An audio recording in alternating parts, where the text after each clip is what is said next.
How to sign out of Google Maps. Hey everybody, welcome back to our channel.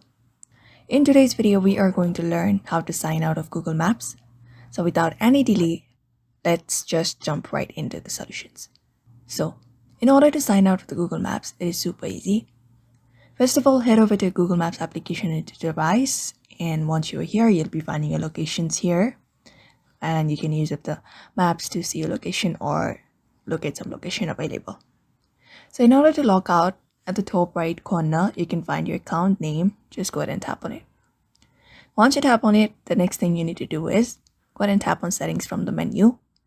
And once you're here, scroll down at the last and you'll be finding an option called sign out of Google Maps.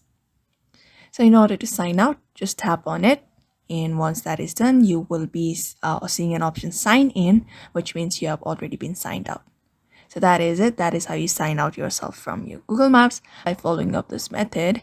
So therefore, I hope this video was helpful. If it was, give it a thumbs up and subscribe for more tutorials, and we will see you on the next one.